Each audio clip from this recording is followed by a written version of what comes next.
Bhagavate Vasudevaya. Om Namo Bhagavate Vasudevaya.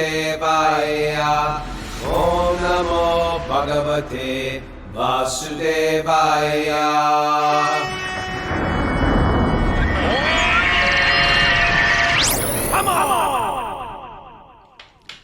Live from Manhattan's Upper West Side in New York City, this is Wisdom of the Sages, a daily spiritual podcast that makes ancient wisdom relevant today.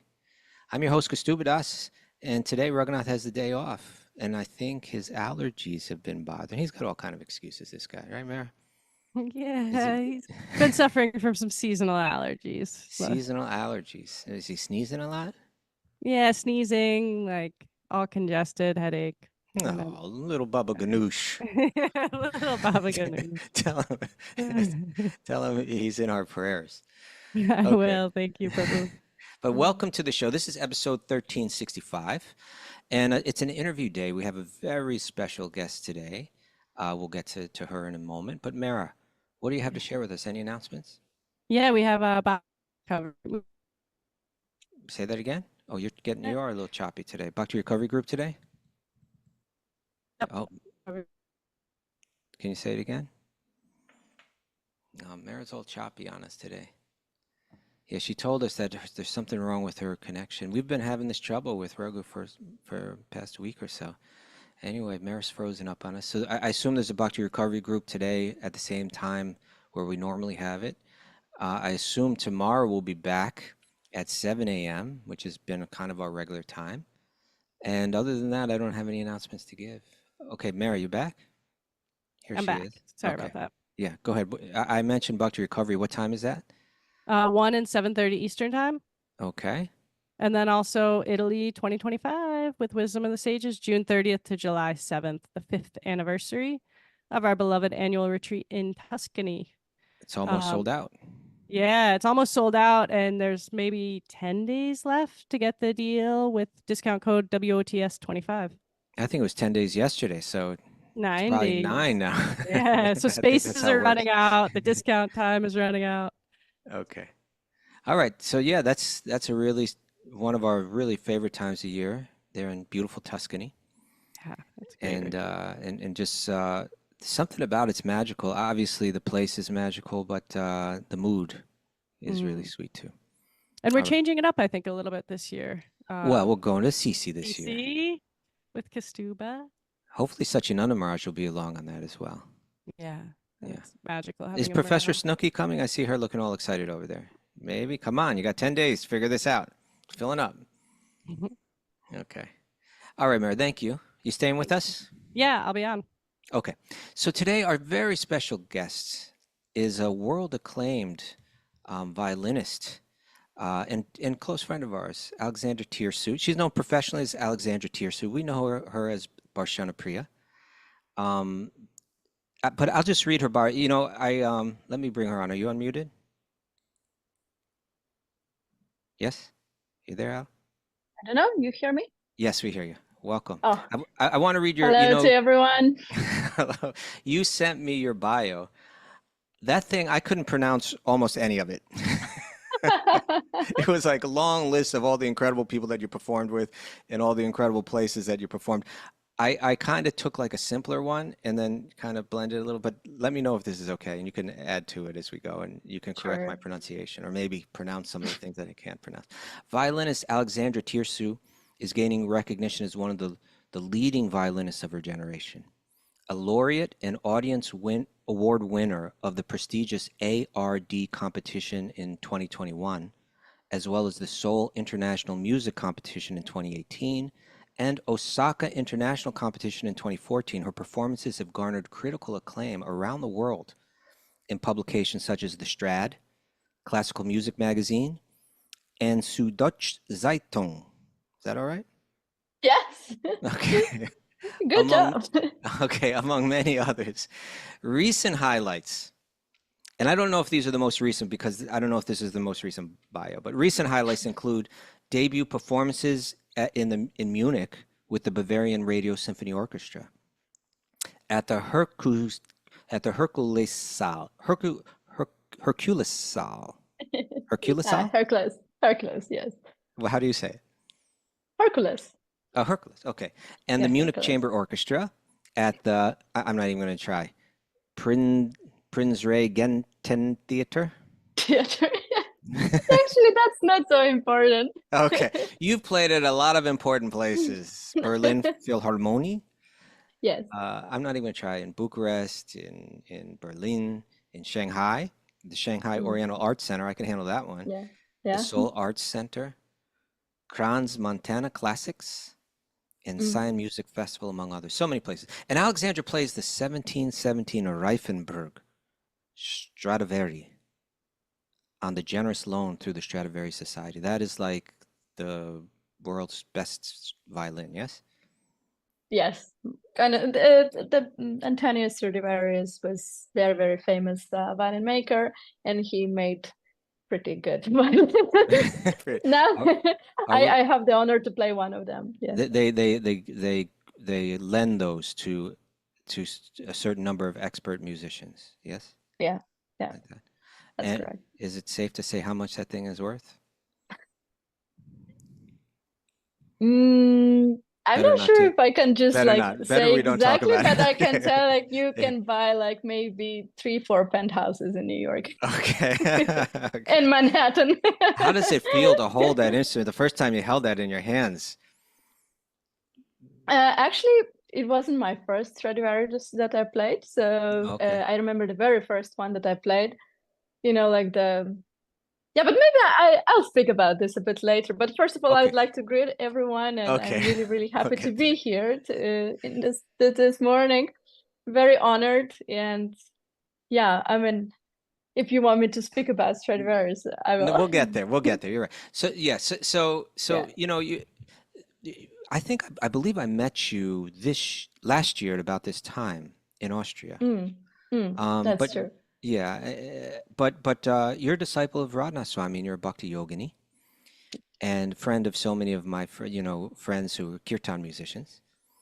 And but I believe, were you born in a family of Bhakti yogis, or did your family get into it after you were born?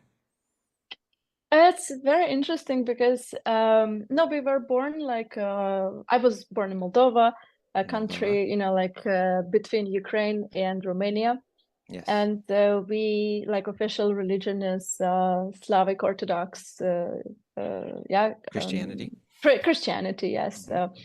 So we were born, but somehow I found myself that our parents were always interested in yoga, and they were practicing Maharishi transcendental meditation.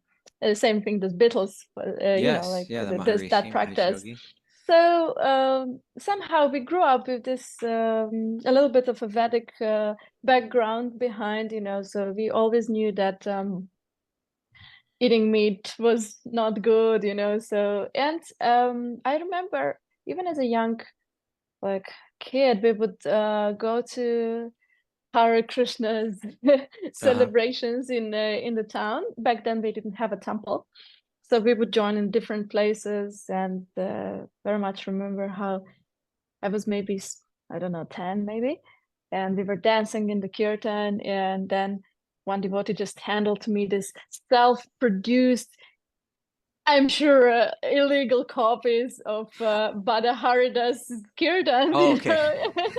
Uh-huh. And that was my first kirtan, you know, like first ever kirtan experience. I mean, meeting How the old were kirtani you? of this, How old were maybe you then? 10, maybe around 10 years old. But I mean, we were in the temple here in Kirtan, but I mean, like the Kirtaniya experience that little did I know that later on he will become like a father to me and a very dear Yeah. person in my life. So yeah, I mean, that's how we you know, like later on, the devotees opened a temple in Moldova, and we were there to attend the grand opening. And we were already older, maybe I was 15, 16. And that's the time when I started, actually. I was so fascinated by the cuisine, because in Okay. Moldova back then you couldn't get anything exotic, like, and trying the Indian spices was really something A thrill. mind blowing, you know. So And then my sister and I, we started attending this culinary courses in the temple. And then a little later, we found out that we are musicians. So we started engaging us in kirtan. And we found ourselves just like going every Sunday to the temple. We really loved it. Your sister And plays then piano, yes? that's true. Yeah. That's true. And then later on in a year, I met my spiritual master. So of course, since that meeting, my whole life changed. And yeah. So let's just back it up a little bit. You must have been Mm. playing music even before then, though, like seriously. Yes, yes. I mean, I was born in a family of musicians. Mhm. My father was a famous trumpet player in Moldova. My mom is a violinist, and she is a teacher in a school, so used to teach. So somehow, like our destiny was decided for us. Yes. Honestly speaking, I hated violin when I was young. I really wanted to play piano. I Oh. really, really hated for the next, I don't know, 8, 9 years. But somehow I had a very strict teacher, and she made sure that I do well, and I kept winning competitions since I was young. So that was not a choice to quit, So, and later on, when I was maybe 15, 16, when we started playing in groups, chamber music groups, and it became a little more social than just violin and practicing, So Yes. we started touring. So then, since then, I started liking it very much. And of course, Okay. today I cannot imagine myself without this instrument. Your mother was telling you all along, the day is going to come when you're going to be happy that I had you That's do this. true. So. That's true. She always told me, she was very strict, so she was like, you cry, but later on you will say thank you. And it's true. I'm so grateful. I think people that of course, you were born after the fall of the Iron Curtain, as we would call it here. I don't know if you would even refer to That's it that true. way, I though, right? was born in 92. That's exactly like a It was year just or two shifting. after this. Yes. But I think that people that grew up behind the Iron Curtain or in the communist Eastern Europe, that they were, in America, it's just like, I just want to do whatever I want to do. But they was like, no, you do what you got to do, right? You get trained up. I tell you, it was like this till 2000 something, like if your Yeah. parents tell you to do something, they have no escape, and Yeah. you cannot protest. You Okay. just do what you do. All right. Yeah. But you got that kind of serious self-discipline, and then at what age was it that you began going to the temple and discovering bhakti on your own? How old were you at that point? So it was exactly when the temple opening happened. I was maybe 15 or 16. Okay. So right when you're about And starting to fi search life in your own way, rather than just being directed, but you start to you know, pursue your own yes, ideas in life. it was interesting because I always felt a connection to God, and my family was not like, like very regular Christians that would go to church like every Sunday. No, I would just go once or twice a year for Christmas and Easter, Yeah. But somehow I always felt the presence of something greater than I am, and a friend, actually, something that I could speak to. No one told me, like, I remember when I was a child, I was praying, for all the orphan kids or whatever. So I felt some Hmm. connection that someone is there to hear me. And I remember very funny today that, I don't know, I was 6, 7, and I was praying and say like, God, I'm so sorry, I'm so disorganized. I'm not praying to you every day, but I promise you, when I'll turn 10, I'll pray every day. Because 10 was for me like, Grown like up. an adult. Yes. Yeah. But yeah, I mean, I didn't expect that later on I'll have a practice where every single day we get in touch with God. And of course, when I met my spiritual master, Radhan Swami, He came it to was so. Moldova, is that right? Or did you have to go somewhere to meet him? I attended a festival in Kiev. That's where Okay. I've met him for first time, and it How completely far is changed that my from life. your home? Maybe 10 hours by car, Oh, 8 to okay. 10 hours. Yeah. Okay. So this, of course, it was a life-changing experience because I have no idea what I'm getting myself into, Uh-huh. So, and I remember being in temple, being 16, and having all this and I always felt this connection to God, like, and in temple they would say like, you need a guru, it's very important to have a spiritual master. And not that I was feeling resentful or something, but I felt like, okay, if others do that, I'm okay. But I kind of like, how can I share this intimacy with a third person, you know, like in between? And I had this mindset, and little did I know that in just like few months, I'll meet a person that became such a huge figure in my life, and Wow. and will change my thinking As drastically. as the world of bhakti was opening up to you and you're learning all about it, and you obviously kirtan is such an important part of the practice of bhakti. Did you feel a connection on the musical level? Was there an immediate kind of special feelings in the music that you might have had it because of your background? Or was it more of like an escape from the music world for you? It's a very interesting question, because on the different phases of my life, I felt different about this, you know, but I find that it's so intertwined. Actually, you know, like I didn't like violin, but because of the violin, I met my Guru Maharaj, and Yeah. he got to know me, and that's how we established some connections. And then I started liking violin because it gave me my spiritual master. And then also doing service in kirtan and seeing how happy everyone was gave me a lot of joy. Yeah. But also this practice of kirtan in a spirituality, I noticed how much influence it gives me on my professional levels, because when we go on stage, well, for me, the main goal is to play as sincere as I can, to give whatever is there in the heart, and to try to be like an instrument in God's hands. Not always easy, but we always try to cultivate this mindset.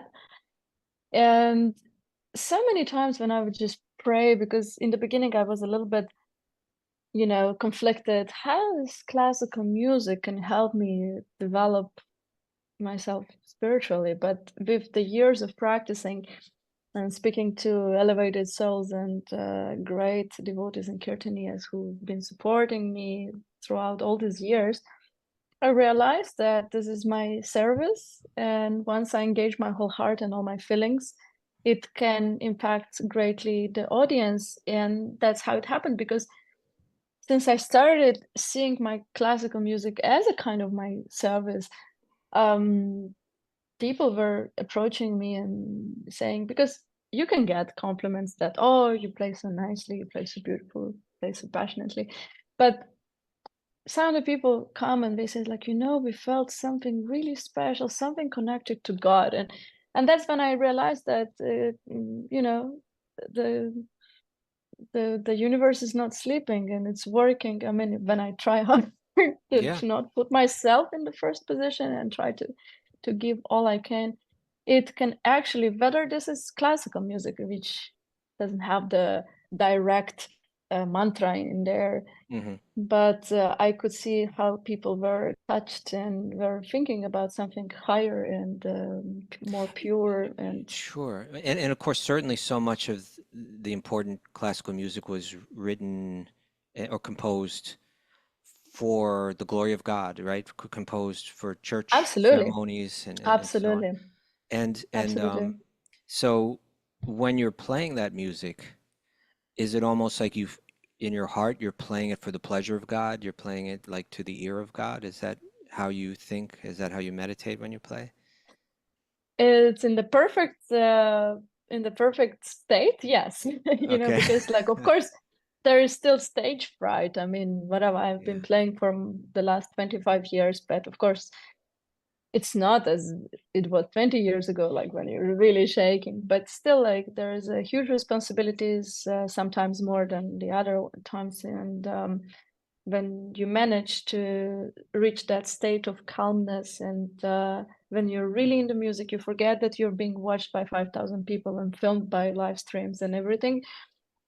When this is possible to attain this, I don't know, not serenity, because music can be actually very like very passionate and very, All different rasas. it's some kind of like you get on a different level where there's no people anymore and you are very much in the music. And I caught myself a few times when there's like love teams or something, thinking about Radha Krishna and their enjoyment, and uh, thinking of their rasas.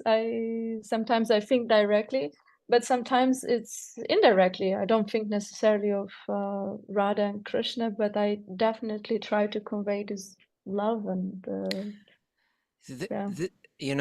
I think of kirtan as like folk music, and then of course there's like Indian classical music. But I think both venues, like in other words, the simple music that common people can play can sometimes be the best music to convey your feelings. But also there's the idea, that and it makes a lot of sense because like when we hear like when the gopis are playing music for Radha and Krishna, they're the most refined, sophisticated, musicians. There's certain things that can the skills can facilitate the communication of the heart better than what the greater the skill, perhaps the greater that you can communicate what's going on in your heart. And of course, for instance, like Bhagavatam, which in our lineage we consider the most mature spiritual expression, the most mature expression of love, is written in poetry, right? It's not. It's written. It's like a song. So I'd imagine that this classical music, it does stimulate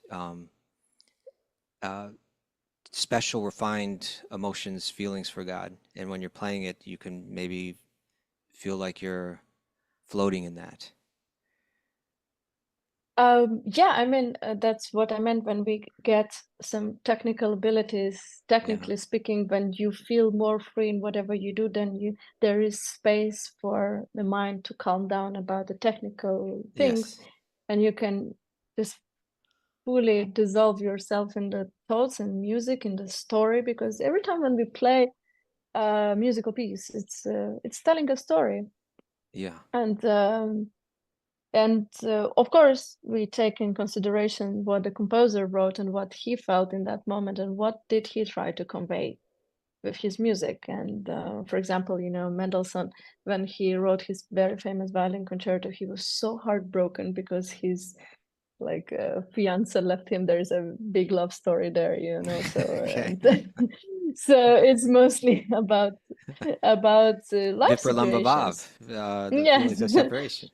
Or Bach been writing his so much music of Bach, maybe 90%, but Bach, or if not 100% of Bach's Oh, music is all about God, yes. all about prayers and God and universes, and you can you can really get deeper and deeper and deeper, and it's so nice to play music like that. But there's also composers like Shostakovich that wrote about war and the tragedy and the pain of people, and so many different situations.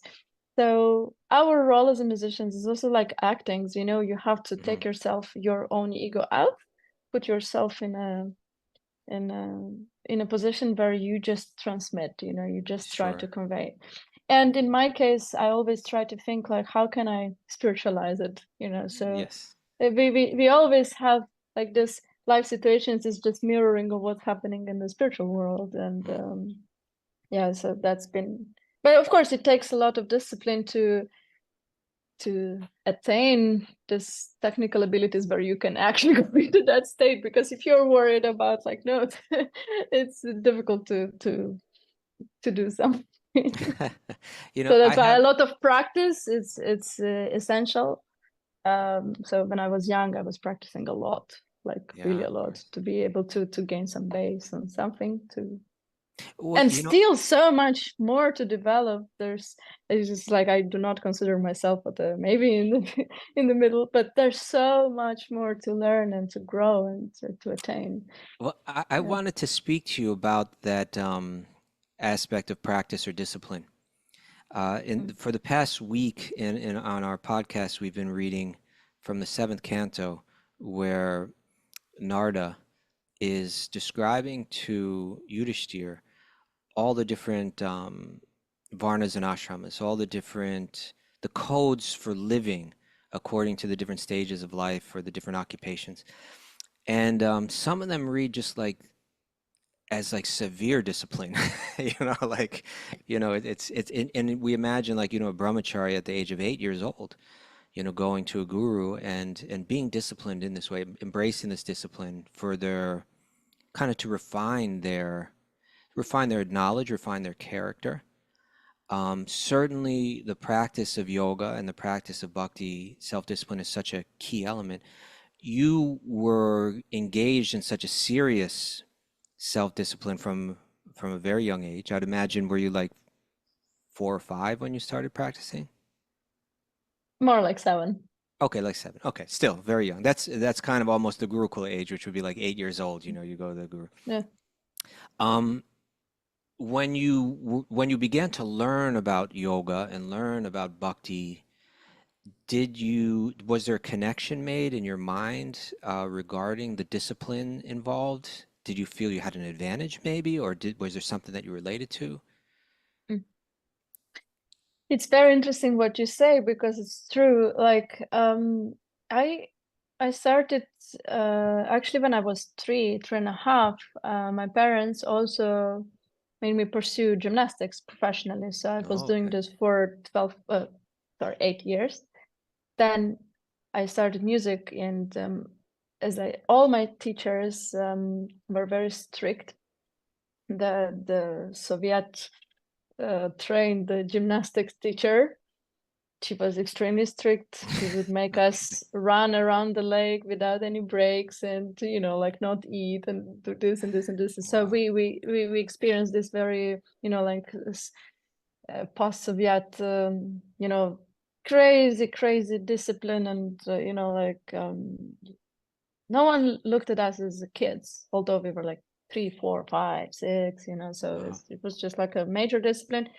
Then in school, my violin teacher was very strict. I adore her, and I'm so grateful for everything, but she was extremely strict too. My mom was very strict, because I remember my day being like this, being in school in the morning, then coming home, having lunch.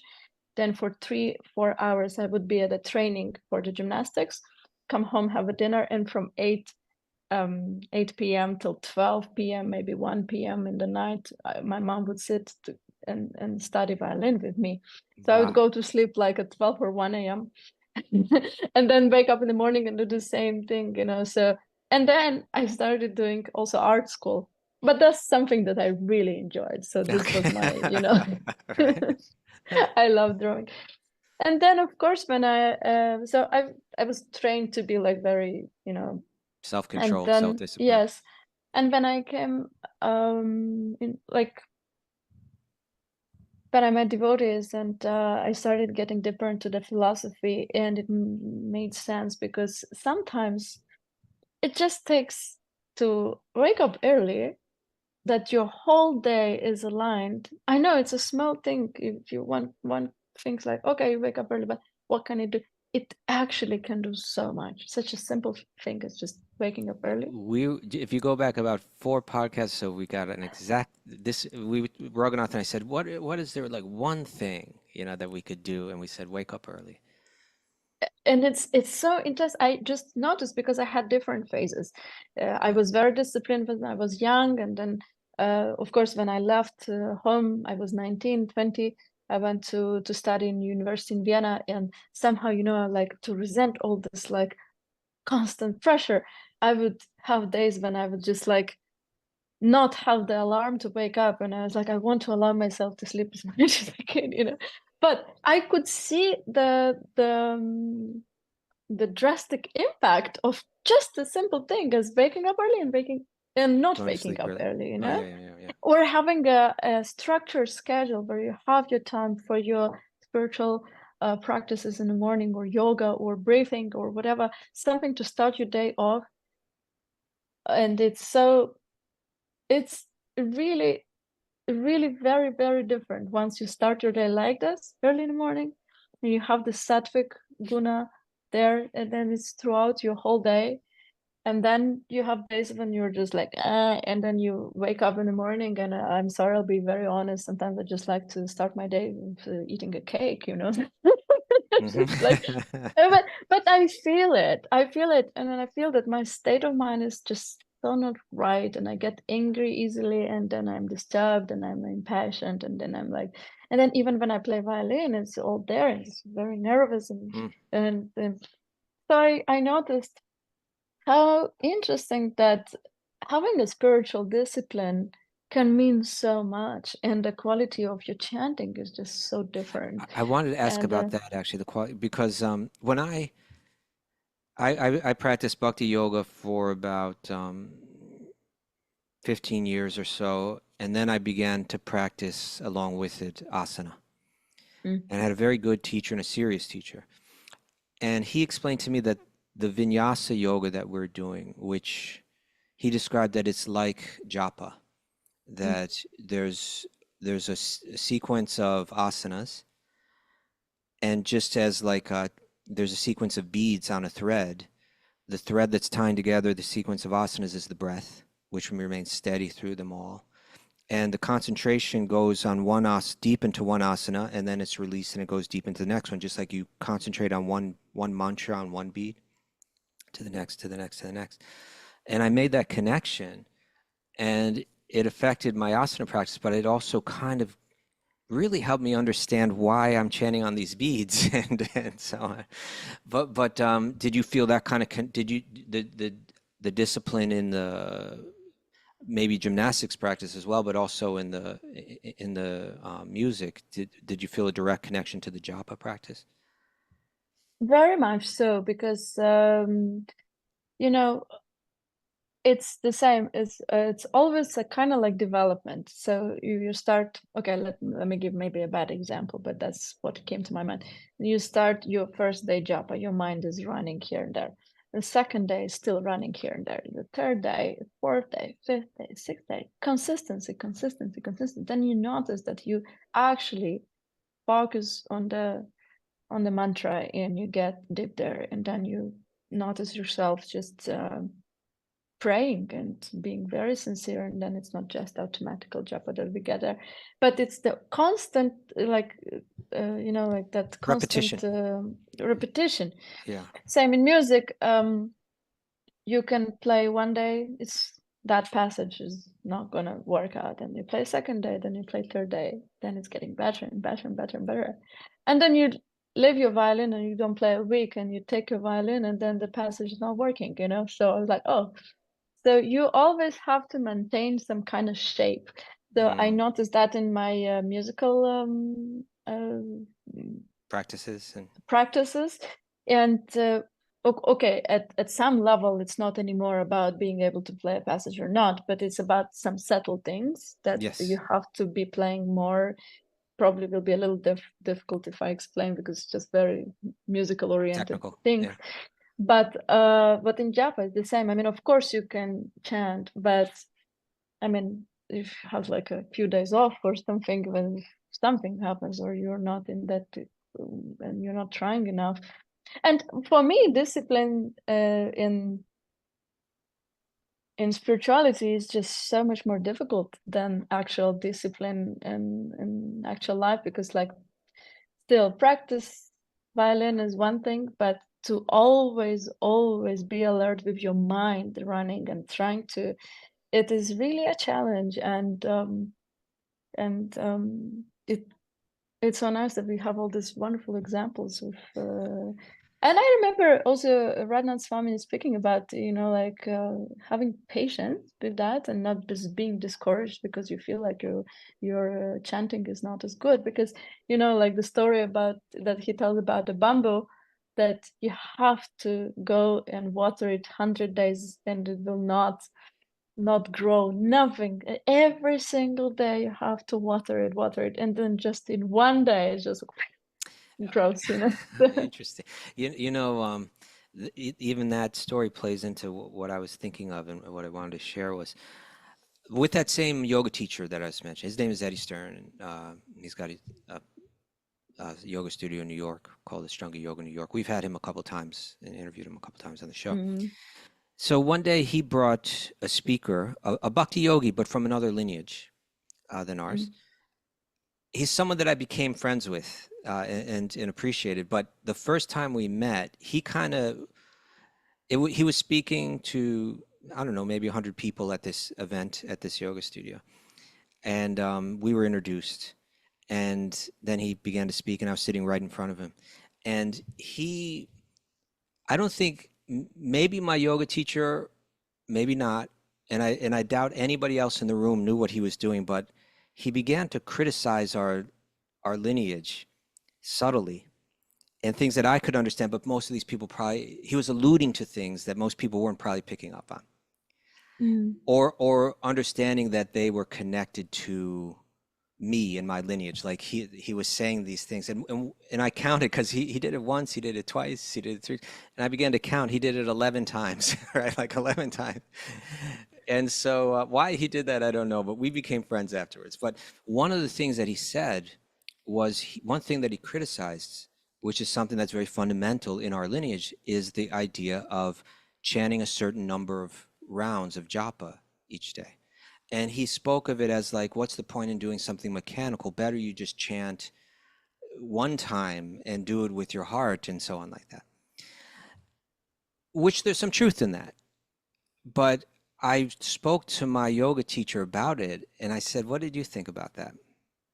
And as a disciplined Ashtanga yogi, he said, even if in the beginning we're not doing it with full heart, the repetition is very important, because that's how we build impressions in the mind. You do it one time, it doesn't stick. But if you every day you do something steadily, then gradually it becomes easier and easier, and then it's so much easier to put your heart into it. And so that there's something to that kind of discipline, the discipline of chanting japa, that even we're not feeling it so much, it's our devotion to do it every day, even if we're not feeling it. And then the day may come where it's like bamboo, where like in an instant that it just starts, the devotional sentiments start to grow in our chanting. That's true. I mean, like, I feel about this more in a sentimental way, because like I feel like, okay, there's something I absolutely hate doing, but if Krishna likes me to do it, then I do it. And then I see probably that this constant repetition is just showing our dear one that we really want to do it for Yeah, him. And then just out of like, causeless mercy is just there, and it it just opens gives up. it to you. Yes.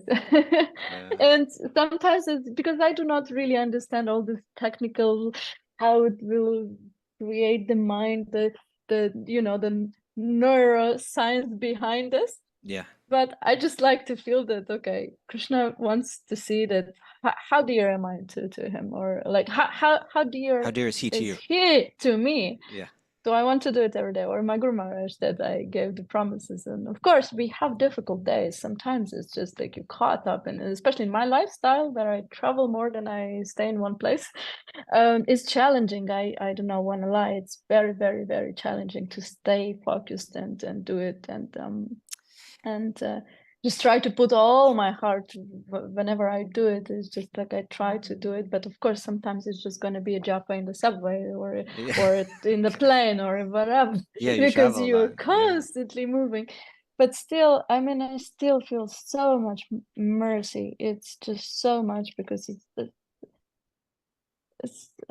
I don't know. That's why I love our bhakti process, because it's just so merciful, even to the most like unserious people like I am.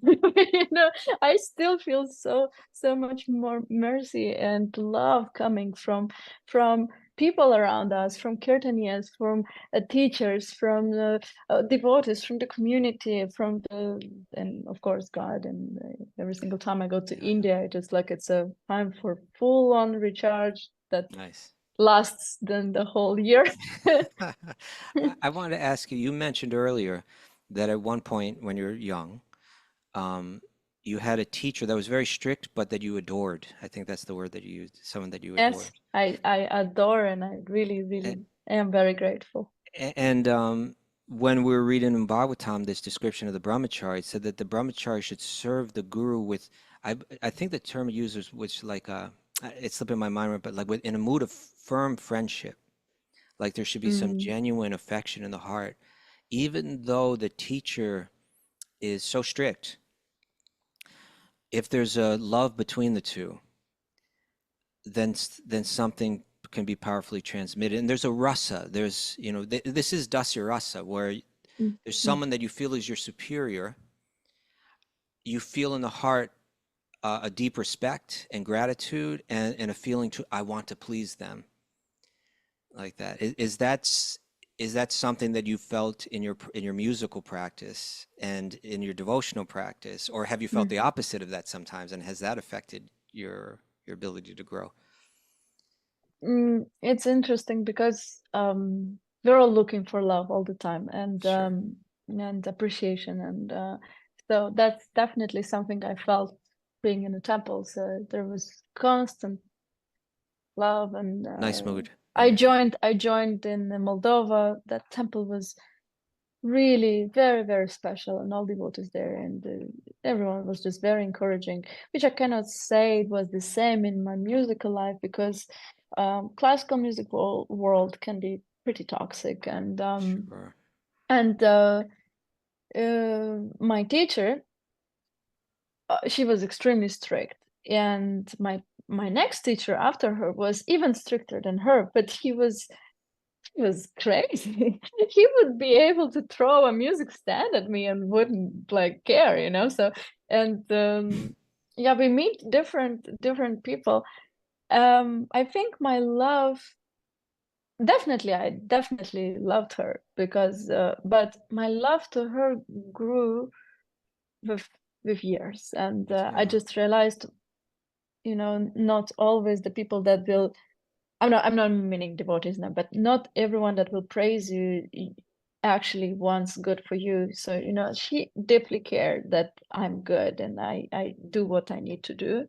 That's why she was insisting on doing things, so that's why I kept being successful in childhood. Winning all these competitions is all thanks to her and my mom's hard work, and not being too, how to say, like too spoiling, and so she made sure that I did. So later on I was able to realize that her strictness is actually her love to me, and because I teach now myself, and I realize sometimes just sometimes there are those students that you need to give them a little kick, to bother their ego so that they work a little better. Yeah. Or there's different students that actually will understand only love language, but will not do anything if you're harsh on them. Mhm. So maybe I was that type of a student that needed a kick, So, and she probably saw it, and she was very loving to me, and now I, I'm eternally grateful to her. And as in with devotees, it's different, because their hearts are just so sweet, and but it's impossible not to love them. I don't know if you're aware, but my Diksha guru is Tamal Krishna Goswami. Mm, ah, Did you ever have a chance to meet him in person or no, but I, see of him? course, have heard You know from his reputation. devotees. Yes, Yeah, yes, so he yes. was very, very, strict, like you can't imagine, But there was a tie of love, and without that, it would have been unbearable, you know. He was very strict disciplinarian. I think one can feel the real intentions of the heart. Even Yeah, if sometimes the people around can be strict with us, tell us harsh words, you feel that love that is coming from their heart. And sometimes the opposite, you feel this fake nice words, right, but then you don't feel anything, you right. feel It's that hollow. that's nothing happening from that, there is no connection. Right. So yeah, I mean, it's an interesting point.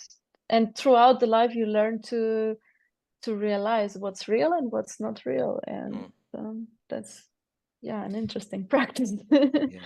Now you mentioned that the classical music world can be toxic, and so in your own life as a practicing Bhakti-yogini, uh, you have many. I'm sure that the constant travel must be challenging. I'm sure the pressures of performing must be challenging. I'm sure the relationships with people, some of them toxic, must be challenging.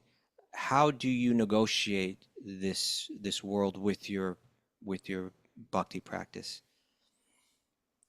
I have to say that I'm so glad that I came in touch with the bhakti practice pretty early, when I was 16, 17, yeah, right. So, and met my spiritual master that's been guiding me through the most difficult times. And because then I left a very comfortable life in Moldova where my family took care of me. I had a very happy family, my dog, my devotee community, my mentor, my friends, my language that I could speak of. I didn't need to pay bills and everything. And then I just left to study in the University of Vienna, one of the best universities. And this was difficult because Austria and Moldova have totally different mentality. For German mentality to Eastern European, it's very different. I didn't know the language much. I didn't have much financial support, and I didn't have friends. I didn't have, and here I am in one of the best university. What do I do? No devotees back then in Vienna. Nothing, you know. So it was very difficult. But this exact practice and understanding karma, understanding the nature of problems and where they come from and why they come to you, and how positively can it what the positive impact of the problems in your life. I know it sounds a bit ridiculous, but I mean, sometimes when we try to learn from situations and turn our struggles into your strength, that was, and I'm very glad it happened. So because I lived and then I lost my father when I was 24, and actually I was in Govardhan doing the parikram on the Govardhan when I just got the news that my father sadly passed away. So I was with Badahari Prabhu and we prayed for him, and I adored my dad, and we had a really fantastic relationship. And to be honest, I thought that if he's gonna leave, it's gonna hit me much harder. But because of this practice of the understanding of life, that and all the rules and everything, all the beautiful things that our soul is never dying, gave me so much support and understanding of the situation. And I just feel I love him. Of course, I miss him, but I know that he's in a much better place right now, and so many prayers have been said, and I'm sure that he's continuing a nice life wherever he is. The same things every single time when I had very challenging situations in my life. For example, I remember one of my violin teachers started spreading some rumors that do not talk to her because she will just turn all you people. She's in a weird sect that they have, I'm sorry for the details, the sexual orgies with drums and stuff like this. And when I heard of this, knowing how not This is true insane. this is, The exact opposite. and he was spreading this through the university, and of course people knew me, so people also knew what I'm living and what I had many friends, so they've been able to identify that this is just lies. But it was insane to see, and you're not, and you, of course, I mean, it's not easy to be someone sticking out of the crowd, in a crowd where everyone drinks alcohol, has absolutely free relationships in whatever way they want, and constant meat eating. And I'm always in those parties. Let's say sometimes you're just traveling with the whole orchestra, and there was oh, that's the weird one that doesn't drink, doesn't have fun in life and whatever. But then throughout some time we realized that I was kind of more fun than those people that drank alcohol, and I didn't need to drink alcohol to be fun and to be free and to be nice. And it started changing, and during the years, so many friends that got to know me better just realized that this is just a spiritual practice that I chose. and I do not push anyone. Sure. Yeah, I made my choice, and many of them just like it and just started following the same path too. And yeah, I just realized that the more open-hearted you are, you're not trying to harm anyone. Even sometimes with the ultra preaching, it can be sometimes negative. You Sure. just let their people do their thing, and if they're inspired, if their heart is open, then they just take it. And yeah, but I have to say that I'm constantly getting criticism, and I hear things about myself that are like, ugh. But this philosophy helps so much also in struggles when there's a constant competition. It's crazy. I was going to say It's it's a an incredibly competitive field. world that you live in. Yeah, field. Yeah, it's worse than classical music is probably ballet. Ballet is the worst, huh? But classical music, everybody's competing for that spot that you have, like as a soloist, right? There is so much pop music. I love pop music. Many people think that we classical musicians only listen to classical music. That's not true. I do not like to classical music. I listen everything else, but not classical. Okay. We have enough in our lives to Yes. play. But it's so interesting because the classical music is, of course, a very small percentage of the populations that listens to it. If to compare with pop, rock, jazz, other genres, right? So, of course, the world is much smaller. The places are how to say limited, Mm-hmm. and there's so many great musicians right now. It's just insane. They're all good, so the competition is there, and it's very fair because there's really great young musicians that are there. And with the social media rise today, to be a successful musician, classical musician, you uh, not only have to play good, you have to look good, you have to be social, very Right. active, you have to have a great manager, you have to know how to sell yourself, like a marketing and everything, constantly be on stage, because even a 1 month of disappearing from the stage will like you go down, and Yeah. it's very fast, it's developing, it's changing so much, online content,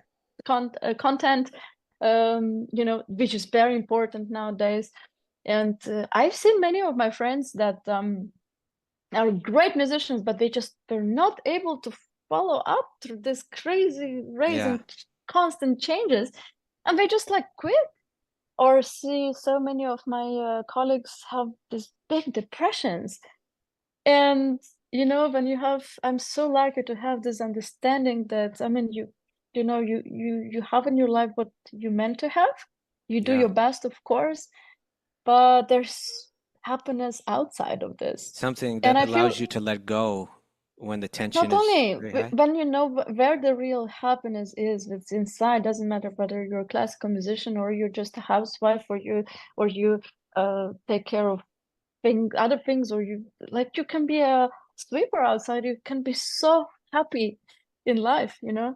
So um unfortunately not many in our domain and field understand, because for them, like, being successful is such a goal, and they really hold on this idea very much, and when it's not happening, they're actually very depressed. So yeah, I mean, I'm very, very happy that I this spiritual knowledge been able to carry me, and for me not to fully be broken, and also passing on my parent, having difficult situations in my family. I've been through some, yeah. So and also career wise, and like, there's constant challenges, and this spiritual practice is actually the key that we have. It's just sometimes we like to use it more, and sometimes we are a little ignorant not to use it enough, so then we get affected by all these material desires and everything. So yeah, I don't know if I answered No, correctly. I got you carried away. that was Sorry. actually that was such a brilliant example or display of something that we talk about very regularly on the podcast, which is something straight out of the Bhagavad Gita. Krishna calls it antasukha, this conviction and this understanding, this feeling experience that my happiness lies within. And unless you have that, you're going to be dependent on something external to find it. And so what to speak of when it's in such a competitive world? Until I rise to this position, I'm not going to be happy. And even if you get there, you may find you're still not happy, because actually that's not where the happiness lies. Whereas if you can have it inside all along, you can pass through all those pressures without it burdening you so much. All that tension. That's an amazing insight. Thank you for sharing that. Being in my position, I had the opportunity to meet very influential people and sometimes presidents of many countries. I remember last year I played in a summit in Moldova where like about 60 very, very important presidents of the World country, leaders. like prime ministers, world leaders. Ursula von der Leyen was there. She's the president of the European Union, European Union. And it happened that we had a little chat, and in the end, yeah, she is the president of European Commission. Wow. She is, yeah. And there were like also Macron and the British Prime Minister. Yeah, everyone was there. And being close to these people, you still realize that their humongous highest positions doesn't make them unhuman. They're still human. They get hurt. They are sad. They are happy. They have their own problems. I remember, I will not reveal the name, but speaking closely to one of the leaders of the country, and we had such a great chat. And he just shared how much pain he has, and like he's so much to do, and he has a lot of influence and money and fame and prestige, but there's still things that are bothering. So once we not find that, like happiness and then you go to India and you go to Vrindavan and you see this beggar that has the most happy eyes ever.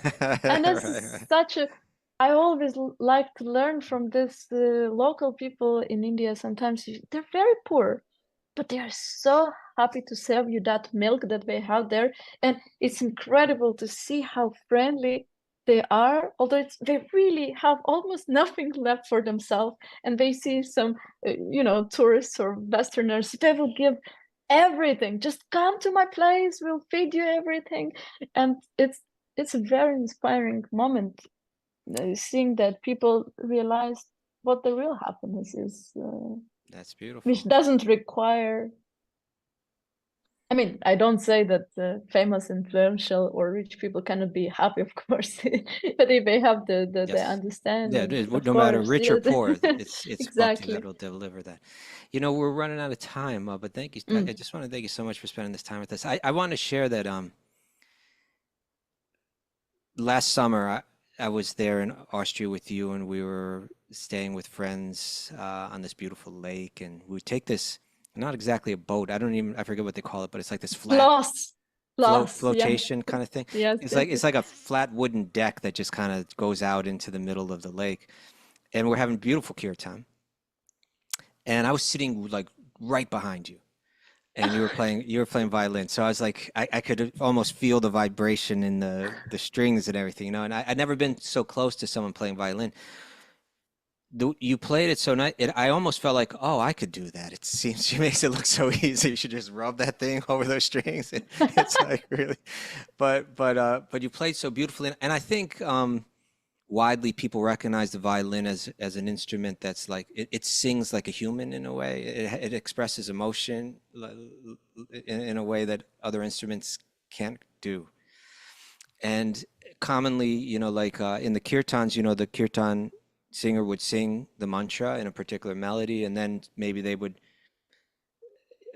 turn to someone else to sing it, and it would go around a bit, and then they would turn to you, and no one would sing, but you would sing it on the violin. And the feelings that are conveyed through it are very tangible, very real, very moving, very they move the heart, and that's really what we're trying to do through bhakti. So thank you so much for the service that you do like that. maybe I don't know if there's any recordings or where people can find you playing violin. If people can search you out easily on the Sure. internet for your classical music, is there a place people can go to find your playing in kirtan that you know of? Yeah, I mean, constantly at the festivals like Radhadesh or Rishikesh. Kirtan Fest is always a place where I've been performing. If they wanted to And find that, the what would they Google? Gauravani, What should they I Google? Would they don't Google know. Varshana, Kirtan, No, I think it's Radhadesh? just mostly maybe just if I Google some Rishikesh kirtans Okay. or yeah, I never know where I end up, so different festivals. But Yeah. using this opportunity, I would like to thank you, Kaustubha, very much for trusting me. I was Come on. actually very surprised that you see some help in like that I could share some wisdom. I do not feel like qualified to share the wisdom, but I You did it. definitely enjoyed sharing some life experiences. And thank you to all of you for listening and being today. And a special little hello to Karuna. Yeah, I saw Karuna. she's a very little Karuna. I met her many years ago back in Lebanon. And I do remember you. You're a very sweet girl. And I'm actually going to Lebanon in 15 days. So I hope to Oh, see you there. good connection. Oh, look how excited she is. Karuna she listens every day since she was 8 years old. And she chants the munch, like when we have a Bhagavad Gita verse to quote, we turn to her. She knows over 100 shlokas. She So, is exceptional. I remember her being a little girl, and I was already back then blown away by her enthusiasm, and her parents are wonderful too. oh, good kirtan And leader too. yeah, I'll thank send you you a so video much of for her. all of you. I'll send Yeah. you a video of her leading a kirtan at our Italy retreat 2 years ago. It was unbelievable. Wonderful, wonderful. Thank you so much. Thank you to all of you, and thank you, Kaustubha, very much. Thank you. Mary, you're here, huh? I'm here. We always play a little music at the end. This I consider to be a musical masterpiece. Really something, this way it develops. So many expert musicians. Who are your favorite kirtan leaders? It's the worst question to ask. Sorry. You love so many. Everyone. I mean, I really, really enjoy a lot of kirtans, and whatever kirtan that comes from heart is best. Is the best. That's the right answer. That's the right answer. All right, everybody. So, Mara, we're back tomorrow at 7 a.m. That's right. You're going to take care of Raghunath, make sure that his allergies are under control. Oh yeah, he'll be here tomorrow. You have special recipes, certain healing foods you provide. Yeah, you know, some anti-inflammatory, some, they say local honey is good. There you go. So you give him some honey. I went. Everybody, we're looking forward to seeing you tomorrow morning. You know what I'm going to do this afternoon? I think, Mara, I'm going to try to do What are you up to? is go visit Bhakti Louie in the hospital. Oh, that's great. Yeah. A few of us may go out and see him today. Oh, that's great. Okay, he's always in my prayers. Something I've been wanting to do for a long time. But anyway, we'll see you all tomorrow morning. Thank you again, Barshana Devi. Thank you, Mara. Thank you, everybody, for coming.